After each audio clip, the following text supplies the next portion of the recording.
안녕하세요.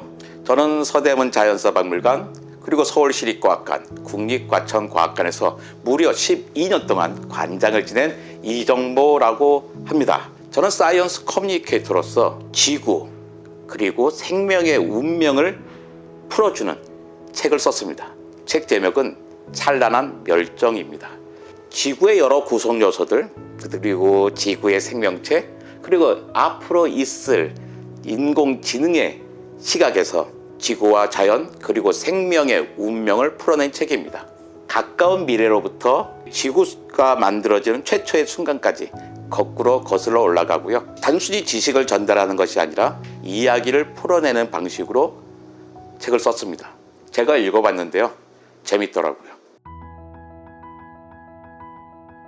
멸종이란 말을 듣고 기분 좋을 사람은 아무도 없어요. 되게 멸종 그러면 음침하고 걱정스러운 거죠. 하지만 생명 진화의 역사는 바로 멸종의 역사입니다. 왜냐하면 누군가 사라져야 그 자리에 새로운 사람이 등장할 수 있기 때문이죠. 멸종은 찬란한 겁니다. 멸종의 결과로 등장하는 생명의 입장에서요. 우리가 등장하기 전까지의 모든 멸종은 우리에게 고마운 겁니다. 문제는 지금부터 일어나는 멸종, 지금부터 진행되는 기후변화가 우리에게 문제인 겁니다. 왜냐하면 그건 바로 우리의 일이기 때문인 거죠. 멸종이 앞으로도 계속 찬란하기 위해서는 우리가 조금 더 버텨내야 된다는 겁니다. 그래서 우리가 인간이 조금 더 버텨보자. 그런 의미에서 책에 찬란한 멸종이라는 반어적인 제목을 붙였습니다. 멸종의 원인은 뭐냐면 환경이 바뀌는 거예요. 그 환경의 변화의 가장 큰 원인이 뭐냐? 기후예요. 기후가 바뀌면 멸종하고 멸종하면 진화가 될 수밖에 없는 거죠. 책을 통해서 46억 년의 지구의 역사를 거슬러 올라가면서 시대마다 기후변화가 어떤 영향을 줬는지를 확인해 볼 수 있을 겁니다.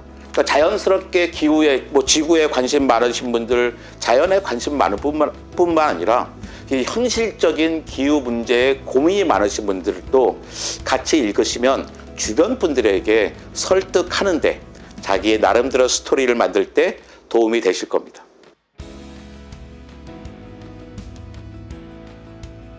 지금 우리가 6번째 대멸종을 겪고 있는데 지난 5차례의 대멸종을 보니까 그 당시에 최고 포식자는 반드시 멸종했더라고요. 역사에서 배웠어요. 최고 포식자는 반드시 멸종해요. 또 최고 포식자가 아니더라도 그 당시에 생물량이 가장 많은 생명도 반드시 멸종해요. 그런데 지금 최고 포식자가 누굽니까? 바로 우리 인류입니다. 우린 최고 포식자면서도 생물량도 가장 많은 생명이에요. 우리는 멸종의 대상으로서는 양수겹장입니다. 최고 포식자로도 생물량으로도 우린 이 6번째 대멸종을 통과할 수 없게 되는 거예요. 지금같이 우리가 이산화탄소를 계속 배출한다면 2150년도 아주 계획 넉넉하게 본 게 아닐까. 인류가요 정말로 위대한 존재예요. 왜냐하면 인류가 없었으면 그 어떤 동물과 식물도 이름을 가져본 적이 없어요. 다 우리가 붙여준 거예요. 또 인류가 없었으면 그 어떤 꽃도 예뻐본 적이 없었습니다. 꽃이 어떻게 예쁩니까? 우리가 꽃한테 가서 야, 너 참 이쁘구나 하고 고백을 해줘야 이쁜 거잖아요. 만약에 인류가 사라진다면 그 어떤 꽃도 예쁠 수 없고 어떤 동물과 식물도 이름을 가질 수 없어요. 우리는 단순히 우리만을 위해서가 아니라 자연과 지구와 우주를 위해서도 조금 더 버텨야죠. 우린 충분히 그럴 수 있습니다. 왜냐하면요, 기후변화를 극복하는 데 필요한 기술의 95%는 이미 있거든요. 지금 우리에게 필요한 것은 기술이 아니라 의지입니다.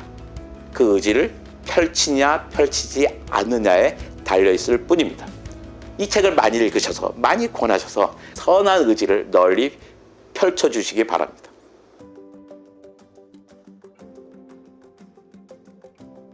우리가 지구에서 살 수 있는 가장 결정적인 조건은 지구 자기장입니다. 그 자기장 덕분에 우리는 태양풍, 우주 입자들을 막아줄 수 있습니다. 그래서 우리 물이라든지 DNA, RNA를 안전하게 보존할 수 있죠.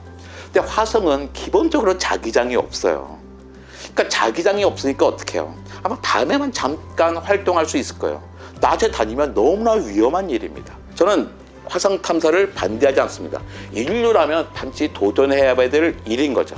하지만 그것은 단순한 도전이지 우리가 지구를 포기하고 화성에서 살자 이런 거는 아닌 것 같아요.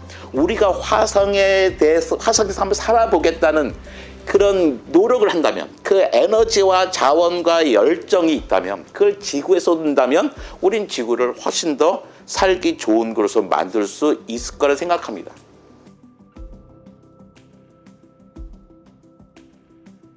전 세계에서 공룡을 좋아하는 아이들이 있잖아요. 그 아이들이 공룡을 좋아하게 된 때는 오해를 통해서 시작했어요. 첫 번째 오해는 공룡은 엄청나게 크다는 거예요. 두 번째 오해는 공룡은 멸종했다는 거고, 세 번째 오해는 공룡은 괴상하게 생겼다는 겁니다. 근데 세 가지가 다 오해예요. 첫 번째, 공룡은 어마어마하게 크다 하잖아요. 지금까지 발견된 공룡이 2,000종 가깝습니다. 이름은 다 못 붙었지만 2,000종 정도 되는 공룡 가운데 절반 정도는 키가 우리 무릎보다 작았어요. 그러니까 공룡은 크지 않았던 거죠. 근데 왜 크다고 생각해? 아니, 일단 큰 것들이 잘 보존이 되어 있고 사람들은 기본적으로 큰 걸 좋아합니다. 두 번째, 공룡들은 멸종했다는 거예요. 이거 정말 큰 오해죠. 지금 우리는 약 1400종의 공룡들과 같이 살고 있습니다. 바로 새죠. 한국 사람들이 1년에 먹는 프라이드 치킨이 10억 마리예요. 그러니까 우리는 일상적으로 공룡을 먹을 만큼 공룡들과 같이 살고 있어요. 새가 바로 공룡이기 때문인 거죠. 세 번째 오해는 공룡들은 괴상하게 생겼다는 거예요. 새가 우리가 괴상하다고 생각하나요? 공룡들도 결국 지금 살고 있는 새의 모습에서 커다랗게 다르지 않았을 겁니다. 찬란한 멸종이잖아요. 겁먹지 말자고 말씀드리고 싶어요.